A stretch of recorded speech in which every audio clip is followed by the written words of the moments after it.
Bonsoir à tous.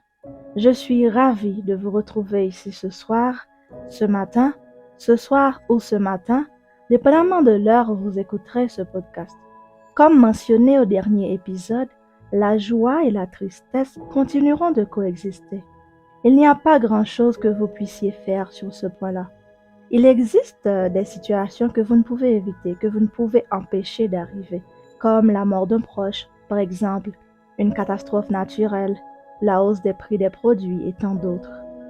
Par contre, il y a des situations que vous pouvez éviter si vous êtes bien avisé, si vous avez l'œil, diraient certains. J'ai récemment parlé du fait de vous éloigner de ceux qui vous ont fait du mal.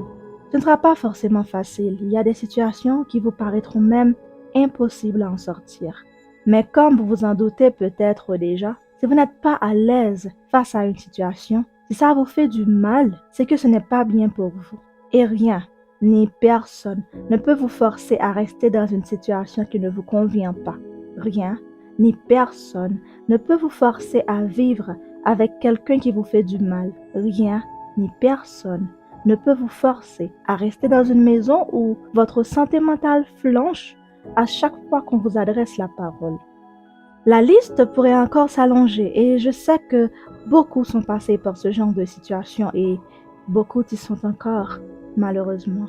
Le pire, je sais que beaucoup sont allés à l'extrême en voyant qu'ils n'avaient aucune autre solution, surtout quand celles qu'ils ont déjà essayées ont échoué. Et ça n'a rien de normal. Cela n'a rien de normal et si l'on se base sur un cadre légal, la première génération des droits de l'homme le stipule clairement. On est nés libres, tous, tant que nous sommes, libres et égaux en droit. Mais il y a énormément de personnes qui vivent dans des conditions contraires à cela. Je sais par expérience que ce n'est pas facile. Ça vous demandera des valeurs comme le courage, la persévérance, la résilience, la force de caractère et une volonté hors pair. Il y aura des beaux jours, il y aura des mauvais jours et il y en aura des pires. Mais comme je le pense souvent, ça ne dure jamais éternellement. Prenons un exemple. Parlons d'une situation où un ami vous a fait du mal. C'est une situation plus ou moins facile à en sortir, dépendamment du type d'amitié que vous avez avec cette personne et du nombre de temps que celle-ci a duré. Supposons que cet ami vous a trahi. Il ou elle a trahi votre confiance, que ce soit afin de jouir d'une opportunité, que ce soit en sortant avec votre petit ami, que ce soit en mentant à votre patron pour avoir une promotion, enfin, une infinité de possibilités de trahison et d'abus de confiance. Supposons qu'il vous soit arrivé l'une de ces choses-là. On a déjà parlé du pourquoi il ne faut pas se sentir coupable de tout ce qui nous arrive. Alors déjà, vous laissez tomber ce sentiment de j'aurais dû le voir venir. Parce que je peux vous dire que ça ne rimera pas à grand-chose. Maintenant que vous vous retrouvez dans une situation pareille, ce à quoi il faut penser, c'est à trouver une solution. Et si vous voulez vraiment savoir pourquoi vous n'aviez pas vu venir, moi j'ai la réponse. Eh bien, c'est parce que vous n'étiez pas sur vos gardes. De la part d'un étranger, ça oui, vous l'auriez flairé à des kilomètres et vous aurez peut-être même eu le temps de préparer une contre-attaque. Le problème, c'est que cela vient d'un ami, d'un proche, de quelqu'un que vous n'auriez jamais soupçonné. Raison de plus pour ne pas se sentir coupable, sinon vous allez sombrer dans la dépression. À force de chercher à comprendre, vous allez vous perdre. Laissez-moi vous dire une chose qu'on ne vous a peut-être encore jamais dit. L'humain pense toujours à ses propres intérêts. Je vais peut-être devoir le répéter. L'humain pense toujours à ses propres intérêts.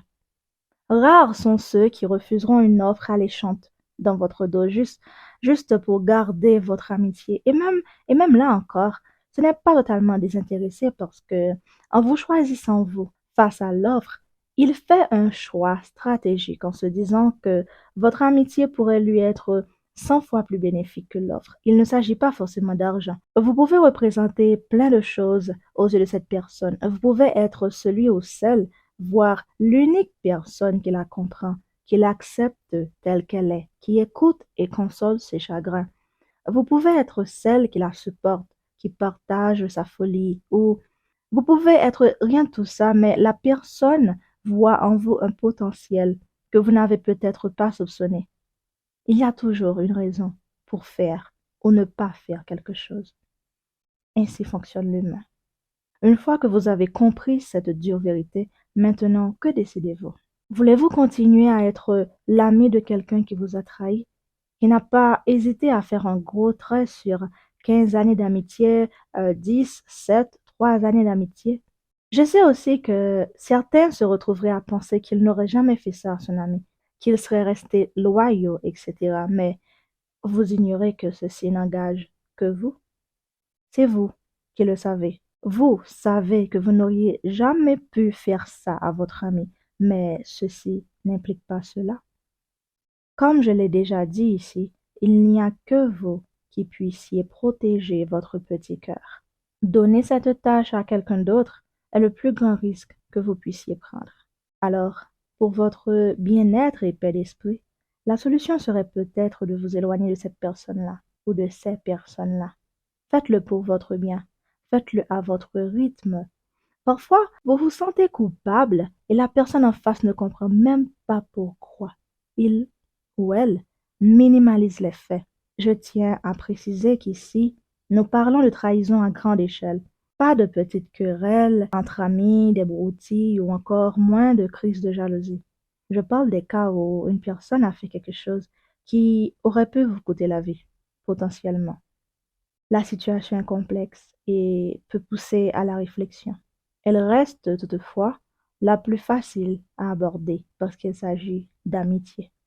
Mais l'avantage, c'est que si vous ne pouvez pas choisir dans quelle famille naître, vous pouvez choisir qui vous voulez avoir comme ami. Choisissez-les avec beaucoup de sagesse. Je vous remercie.